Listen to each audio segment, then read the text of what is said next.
Géopolis Télévision, dans les profondeurs de l'économie africaine.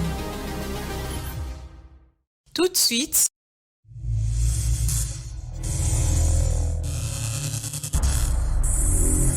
le journal.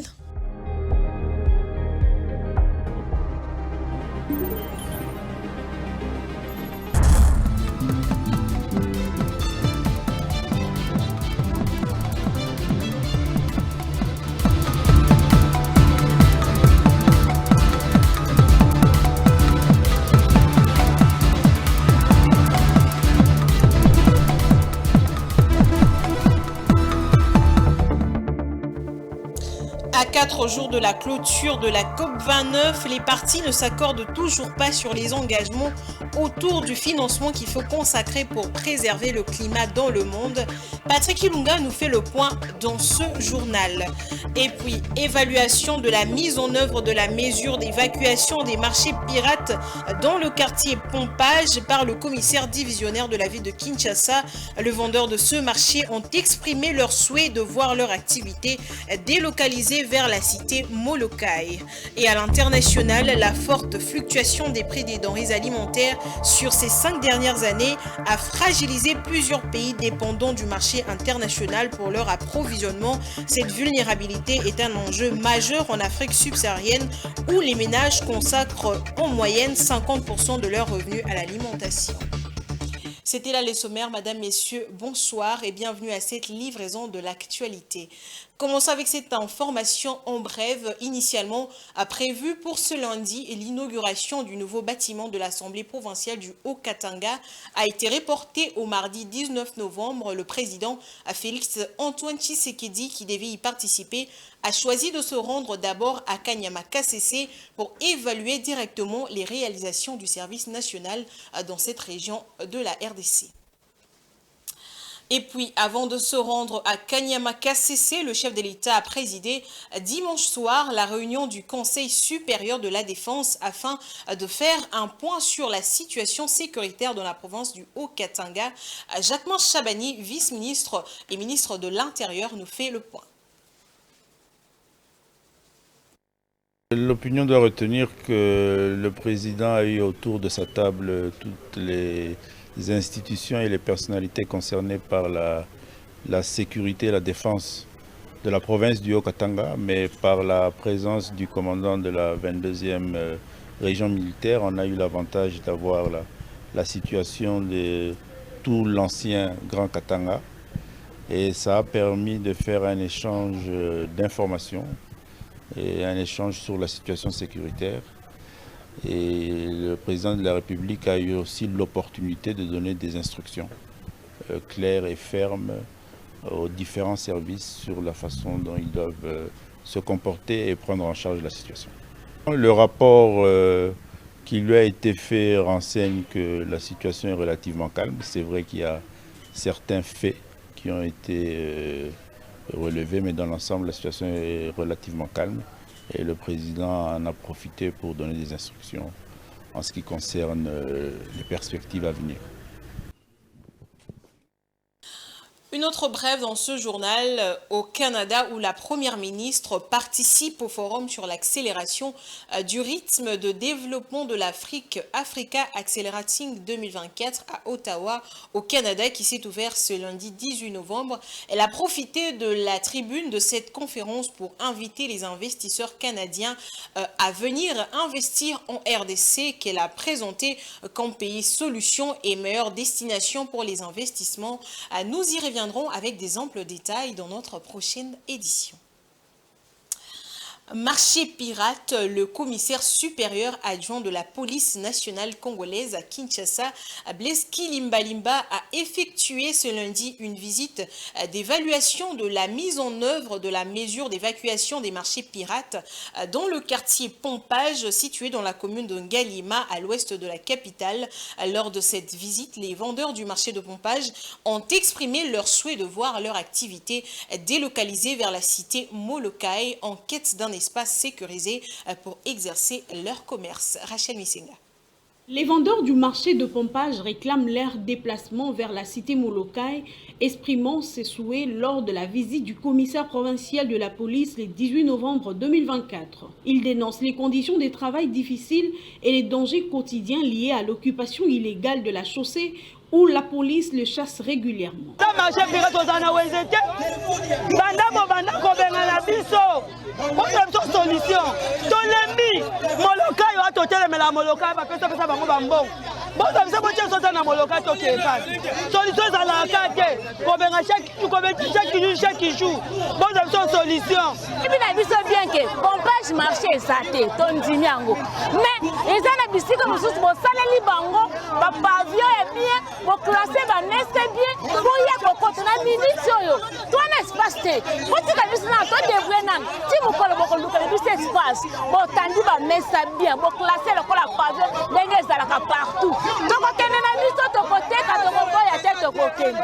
Les commissaires divisionnaires adjoints Blaise Kilimbalimba étaient sur place pour évaluer les mesures visant à démanteler ces marchés illégaux dans la commune d'Engaliema. Les commerçants soulignent les risques liés à la circulation avec des accidents fréquents impliquant des véhicules. De nombreux riverains soutiennent les actions de la police, soulignant que l'occupation de la voie publique engendre des embouteillages et met en péril la sécurité des vendeurs. Ils appellent le gouvernement à construire un marché adapté pour les commerçants. Les sites de pompage est également marqué par l'accumulation des déchets et malgré ces conditions chaotiques, les vendeurs poursuivent leurs activités. Pour beaucoup, la création des marchés sécurisés est urgente afin de résoudre le problème des circulations et garantir la sécurité des commerçants. Rendons-nous en Azerbaïdjan où à 4 jours de la clôture de la COP29, les parties ne s'accordent toujours pas sur les engagements autour du financement qu'il faut consacrer pour préserver le climat dans le monde. Les négociateurs africains ont proposé un nouvel objectif collectif fixé à 1300 milliards de dollars par an d'ici à 2030 que les pays développés doivent verser aux pays pauvres. Les pays industrialisés responsables du réchauffement de la planète se refuse à présent de s'engager sur une telle exigence financière. Les questions financières constituent le grand écueil à l'avancement des discussions à la COP29.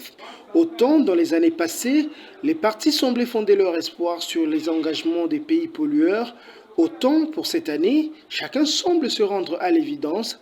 Les engagements sur le financement pour la préservation du climat restent pour la plupart sur le papier seulement.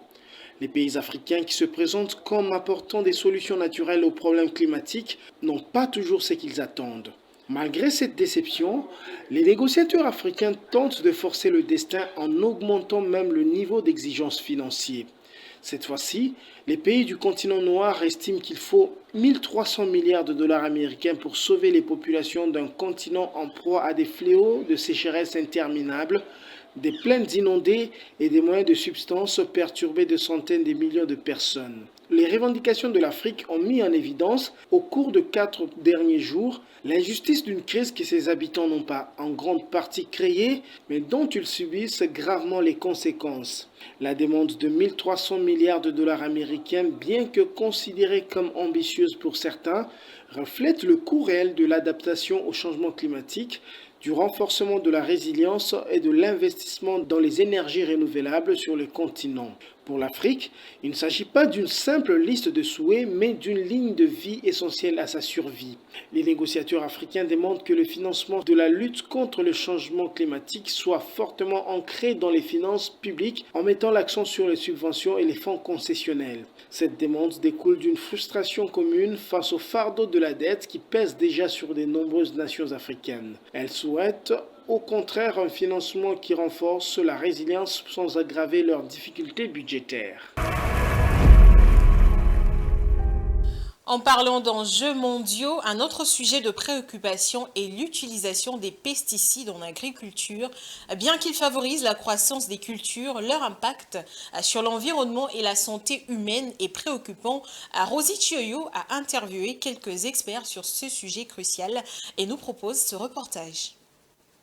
Le pesticide est une substance utilisée pour lutter contre des organismes considérés comme nuisibles.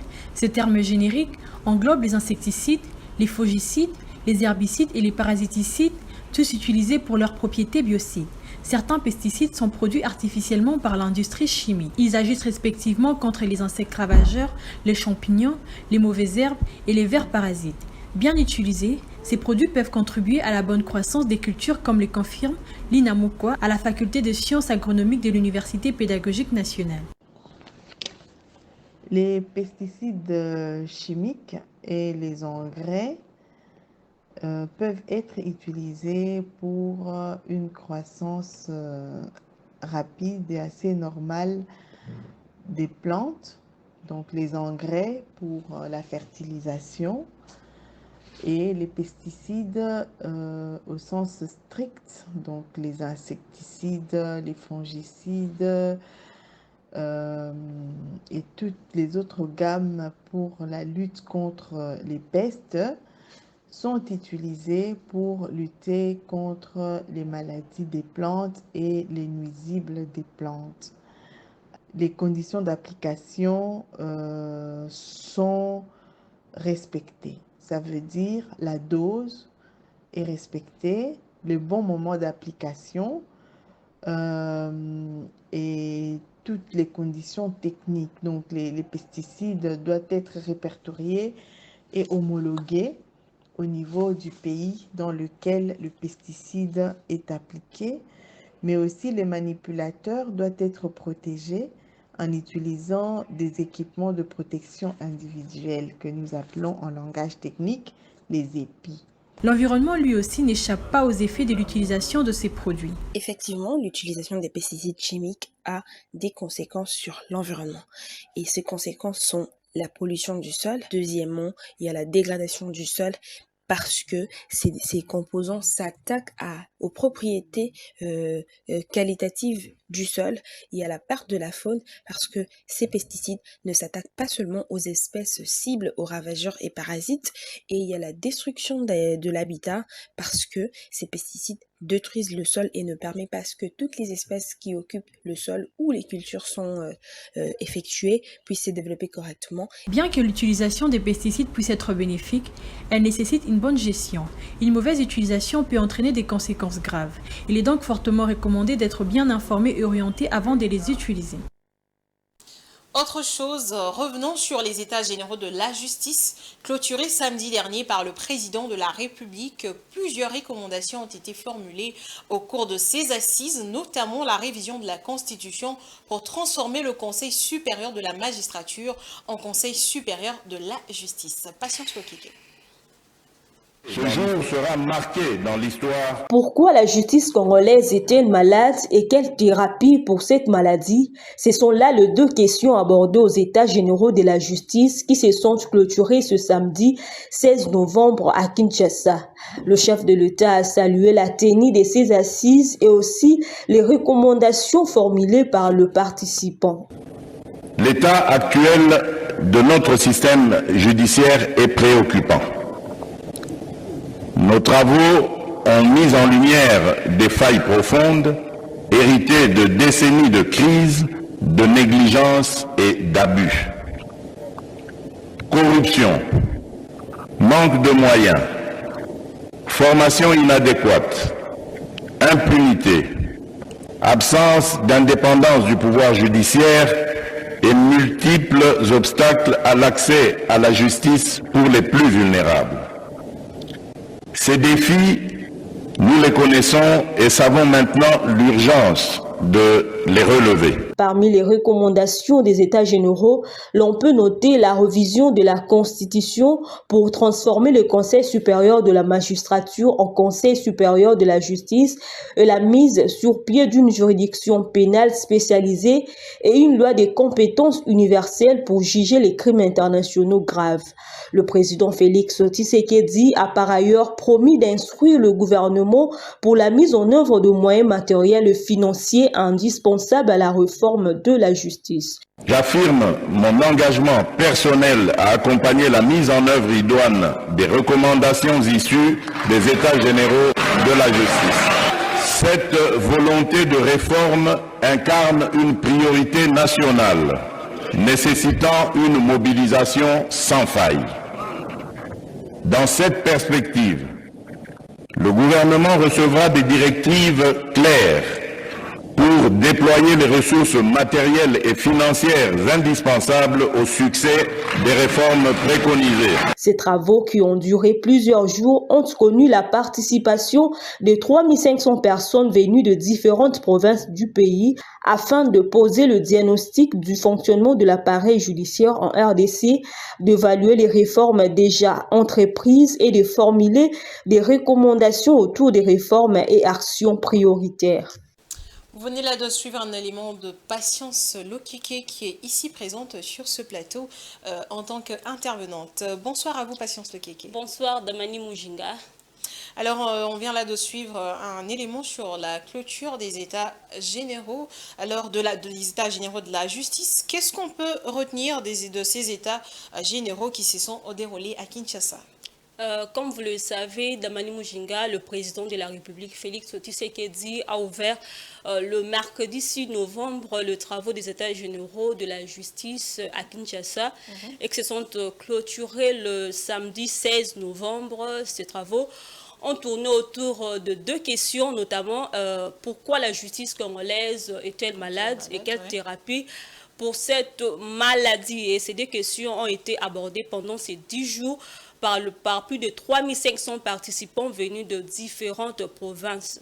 Ces travaux avaient comme objectif principal recueillir des propositions pour des réformes en profondeur afin de redresser un système judiciaire en crise.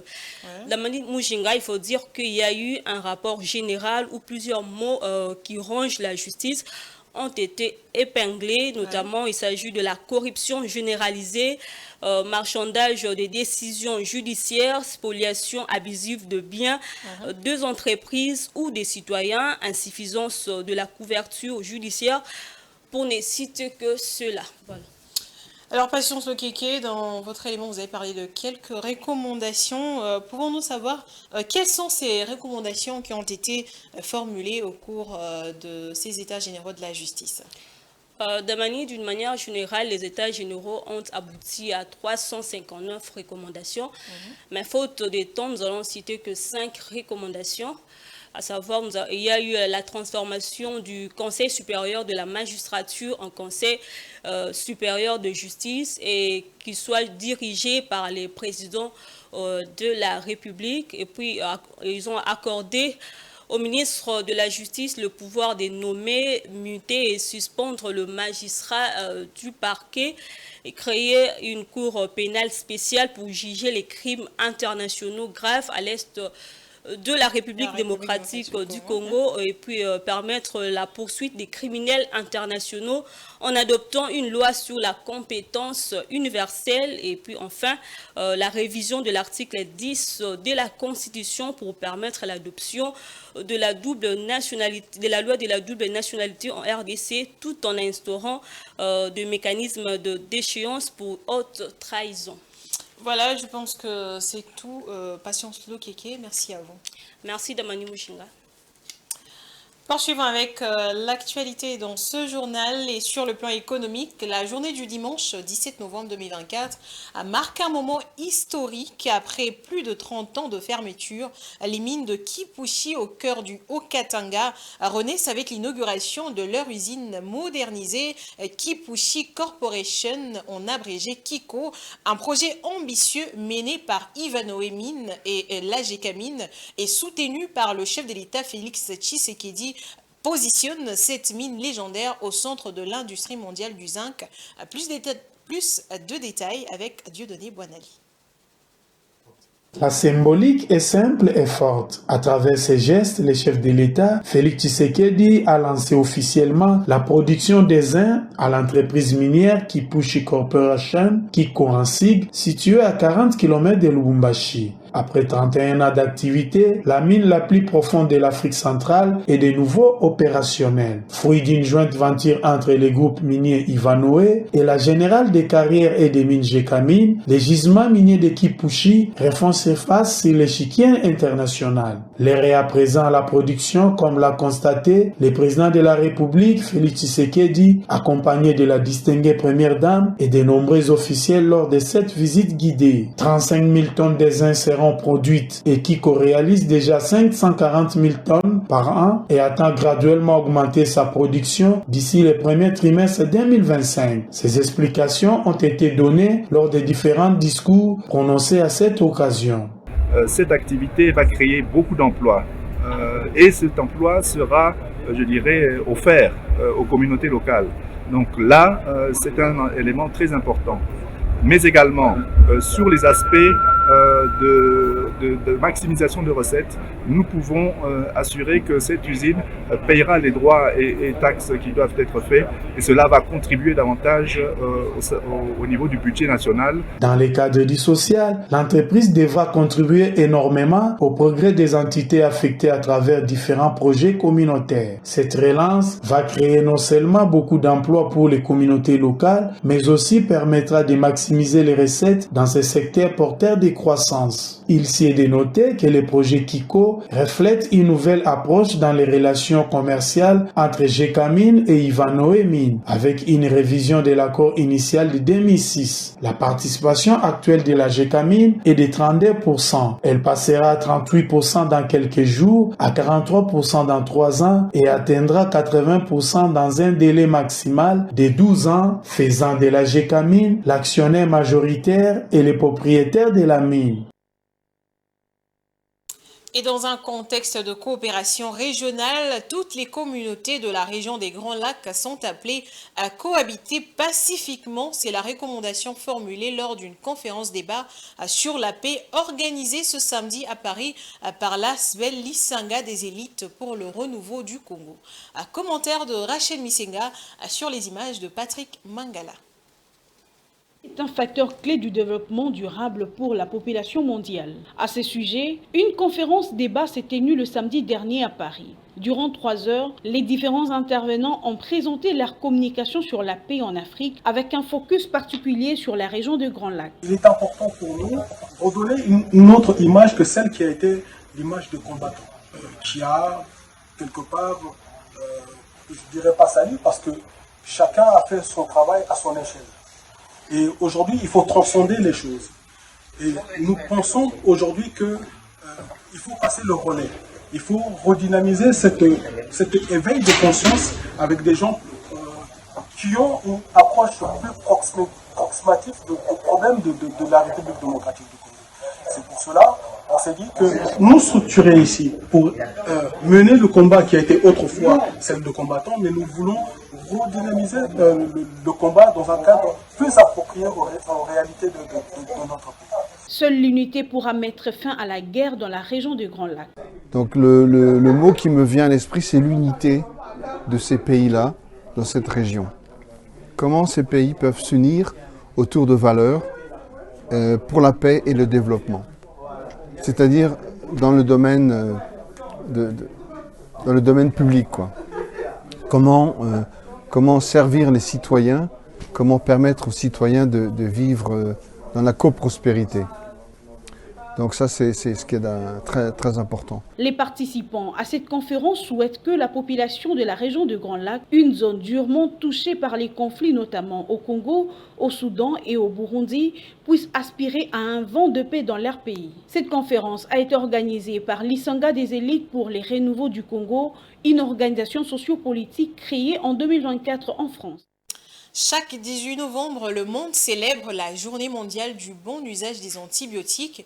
La prise de ces médicaments intervient en cas de bactéries comme la tuberculose et plusieurs risques sont signalés tels que les allergies et des cas de décès dus à l'automédication de ces produits. Suivez.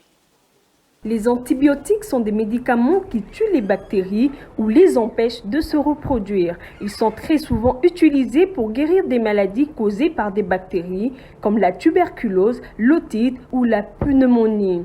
Ils sont prescrits pour prévenir des complications d'une infection. Le bon usage est important pour éviter des risques tels que les allergies et bien d'autres risques comme l'explique le docteur Michael Koma. Là, nous pouvons évoquer 3 risques. Le premier risque, nous avons d'abord la multiplication des souches microbiennes multirésistantes. C'est-à-dire quoi? Lorsque vous prenez les antibiotiques de manière abusive, vous êtes en train de multiplier en quelque sorte le souche microbienne, c'est-à-dire d'autres formes de microbes dans votre sang qui vont en fait lutter contre la prise ultérieure des antibiotiques lorsque vous allez tomber malade. Donc c'est ça le premier risque. Le deuxième risque est lié à l'intoxication, c'est-à-dire vous prenez les produits vous-même sans pour autant savoir la posologie et vous allez vous intoxiquer. Et le troisième risque, ce sont les allergies. Donc, vous prenez les antibiotiques sans pour autant savoir si vous êtes allergique à l'une ou l'autre molécule. Les taux d'utilisation d'antibiotiques allaient de 33% chez les patients de la région du Pacifique occidental à 83% dans la région de la Méditerranée orientale et la région africaine. En Afrique, précisément en République démocratique du Congo, au moins une personne sur 3 fait l'automédication des antibiotiques. L'avis d'un médecin avant de les prendre est important. Comment prendre les antibiotiques ? Pour prendre les antibiotiques, il faut aller à l'hôpital. Il faut consulter un médecin. C'est le médecin partant de l'expertise qu'il a. Lorsque le résultat de l'antibiogramme sort, c'est à ces moments-là, le médecin maintenant va prescrire l'antibiotique qui est typique aux germes que vous êtes en train de présenter. Je voulais souligner que sous d'autres cieux, à part le paracétamol, tout le reste de médicaments sont vendus uniquement sur ordonnance. Mais qu'est-ce que nous constatons dans notre pays? Ici, on vend les antibiotiques comme si on vendait les arachides. On vend les antibiotiques à tout le monde, même sans ou avec ordonnance. On est en train de vendre seulement, comme ça, de cette façon-là. Et ce sont les problèmes que nous rencontrons déjà. Le problème de résistance, qui est à la base de certains cas de décès dans notre pays. Il est toujours important de demander l'avis d'un médecin ou d'un pharmacien avant la prise d'un antibiotique. Et sur le plan sportif, les Léopards de la République démocratique du Congo vont affronter les Walias de l'Éthiopie ce mardi 19 novembre 2024 en match comptant pour la 6e et dernière journée des éliminatoires de la CAN Maroc 2025. En conférence de presse d'avant-match ce lundi, Sébastien Desabre a fait quelques annonces. Blaise Kouzola était sur place. Les Léopards de la République démocratique du Congo clôturent les éliminatoires de la Coupe d'Afrique des Nations Maroc 2025 avec la réception ce mardi 19 novembre à 17h au stade de Martyrs de Walia de l'Éthiopie. Revenu de la défaite sur le fil, 1-0 samedi dernier contre le Sili national, les Congolais se doivent à tout prix se remettre pour soigner leur image à 12 mois de la 35e CAN. La défaite fait partie du jeu. Surtout, on a été déçus parce qu'elle intervient à un moment où, qui est crucial dans un match. Ce sont les arrêts de jeu. On a joué une bonne équipe de Guinée. C'est dommage d'avoir concédé ce but. Après, on était sur une série remarquable de victoires. Donc c'est un petit rappel qui fait que il faut se remobiliser de suite. Une équipe a le droit de perdre, mais elle doit se remobiliser immédiatement. On a la chance d'avoir un match demain à domicile et il faudra, en termes de résultats, faire gagner le match de demain. Nos mois de mars, l'année prochaine, on a déjà projeté sur ces dates-là.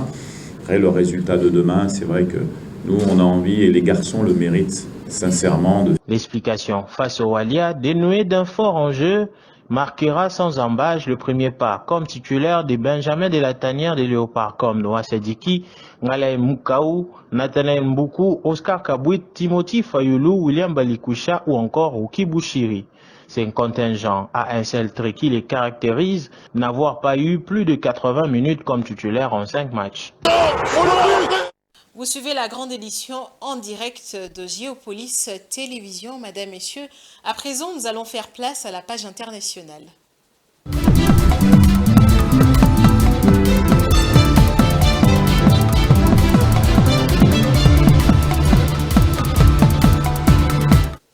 En baisse depuis plusieurs mois sur fond de marché excédentaire, les prix du lithium devraient néanmoins se redresser d'ici 2030, selon certaines prévisions optimistes pour les pays africains qui ont manqué le boom de 2022. Respecter les calendriers de développement des nouveaux projets sera crucial. Blaise Kozola.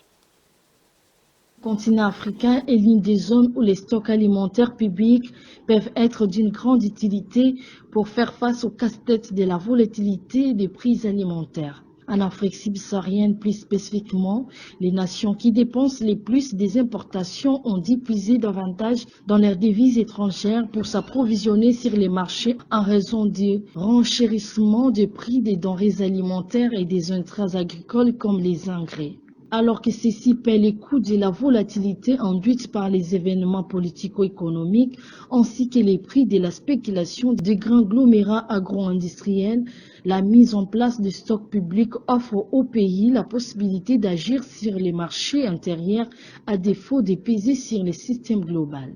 Sous réserve d'une bonne gestion, des stocks régulateurs bien conçus permettent d'encourager la production locale en achetant des récoltes de production nationaux, offrant de fait une source de revenus stable aux agriculteurs et favorisant un marché intérieur plus résilient.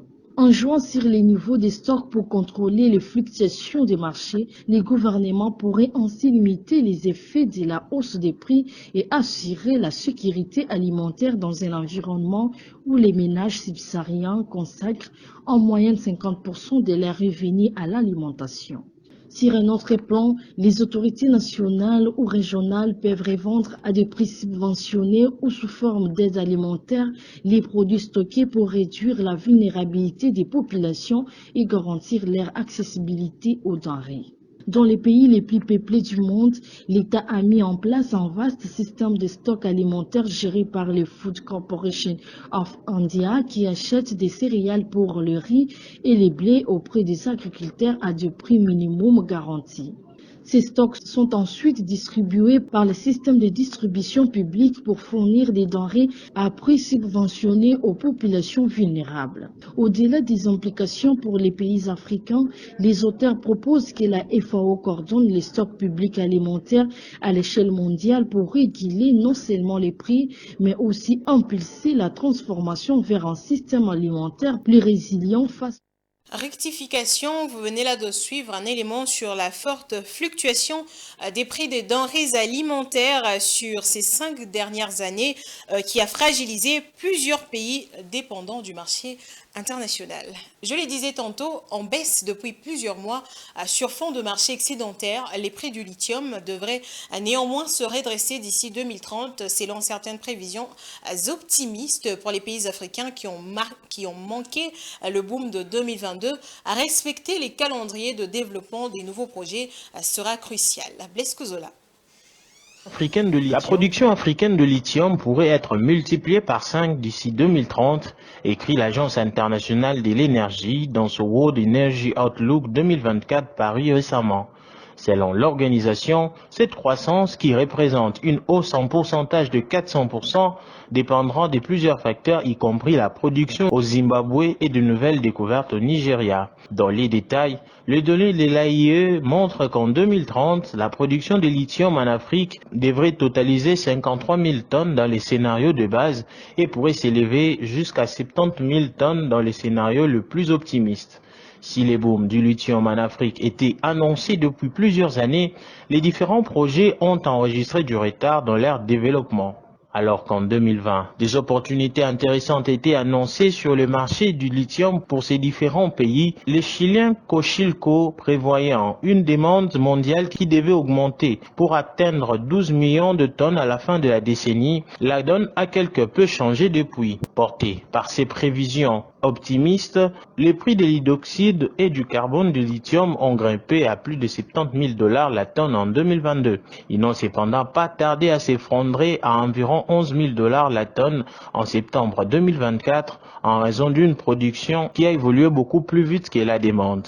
Toutefois, d'ici 2030, le prix du lithium devrait remonter selon plusieurs analystes, grâce notamment à une hausse de la demande de lithium pour les énergies propres. Ce secteur aura besoin de 616 000 tonnes de lithium en 2030 et les prévisions de croissance de l'offre ne devraient pas suffire à satisfaire les besoins supplémentaires. Rien n'est cependant acquis pour les pays africains qui doivent encore concrétiser leurs plans pour respecter les calendriers du développement actuel. Dans les scénarios où les Mali, les RDC ou encore les Ghana rejoignent avant 2030 les cercles de producteurs, ils devront également faire face à une concurrence de taille. Les 3 plus grands producteurs de lithium d'ici la fin de la décennie devraient être l'Australie, la Chine et le Chili. Place à présent à la revue de presse, sélection et lecture de Patience Lokeke.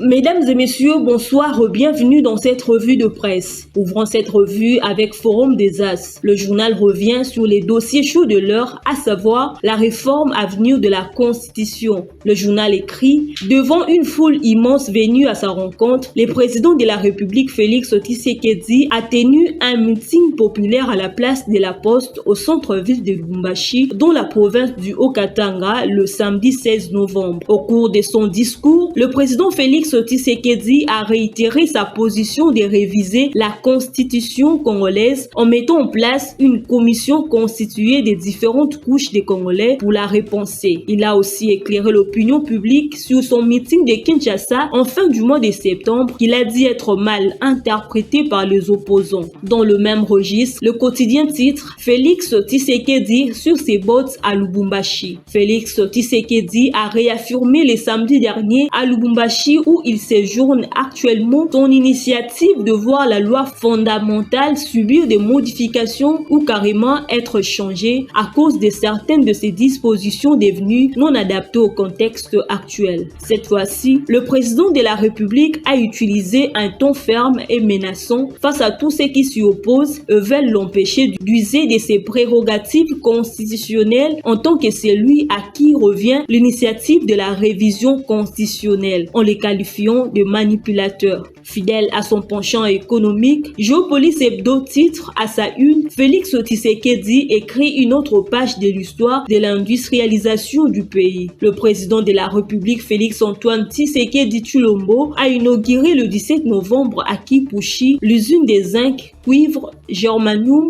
argent, plomb de Kipushi Corporation, Kiko en sigle, située à 40 km de la capitale cuprifère, marquant la relance de la production minière, principalement du zinc, dans cette partie du pays. Lors de son arrivée à Lubumbashi, le chef de l'État a salué les efforts du gouverneur Jacques Yabula en matière d'infrastructure et réaffirmé ses priorités, notamment la révision de la Constitution et la création d'emplois pour les jeunes. La prospérité, pour sa part, met en manchette la rencontre entre le chef de l'État et le bureau du Sénat. Le tabloïd titre « Les Sénats, le bureau Sama promet d'accompagner la vision de Félix Tshisekedi ». Le président de la République, Félix Antoine Tshisekedi Tshilombo, a reçu vendredi à la Cité de l'Union africaine le membre du bureau définitif du Sénat avec à leur tête Jean-Michel Sama Lukonde. Cette rencontre s'est inscrite dans le cadre d'une prise de contact officielle marquant la pleine installation du bureau de la Chambre haute du Parlement finalisée en août dernier. Jean-Michel Sama Lukonde et sa suite ont remercié le chef de l'État pour son rôle déterminant dans le bon fonctionnement des institutions, particulièrement le Sénat. Il a également réitéré l'engagement de cette chambre législative à soutenir et accompagner la vision du président Félix Tshisekedi pour le développement de la RDC. En parallèle, Info 27 titre « Sécurité, jeunesse et économie, Tshisekedi et le bureau du Sénat tracent la voie pour 2025. La sécurité, emploi de jeunes, diversification économique et budget 2025, telles ont été les priorités au cœur des échanges entre le président Félix Tshisekedi et le bureau définitif du Sénat, conduit par Jean-Michel Sama Lukonde. Ce dernier a réitéré l'engagement du Sénat à accompagner la vision du président de la République pour un développement durable et une transformation socio-économique ambitieuse de la RDC. Fin de cette revue de presse. Au revoir. Voilà, c'est avec cette revue de presse que nous bouclons avec cette livraison de l'actualité. Place au titre. À 4 jours de la clôture de la COP29, le parti ne s'accorde toujours pas sur les engagements autour du financement qu'il faut consacrer pour préserver le climat dans le monde. Patrick Ilunga nous a fait le point dans ce journal. Et puis, évaluation de la mise en œuvre de la mesure d'évacuation des marchés pirates dans le quartier Pompage par le commissaire divisionnaire de la ville de Kinshasa. Les vendeurs de ce marché ont exprimé leur souhait de voir leur activité délocalisée vers la cité Molokai. Et à l'international, la forte fluctuation des prix des denrées alimentaires sur ces 5 dernières années a fragilisé plusieurs pays dépendants du marché international pour leur approvisionnement. Cette vulnérabilité est un enjeu majeur en Afrique subsaharienne où les ménages consacrent en moyenne 50% de leurs revenus à l'alimentation. C'était tout pour ce soir. Madame, Messieurs, merci de votre aimable attention et bonne suite de programme sur votre chaîne Géopolis Télévision. Au revoir et à la prochaine.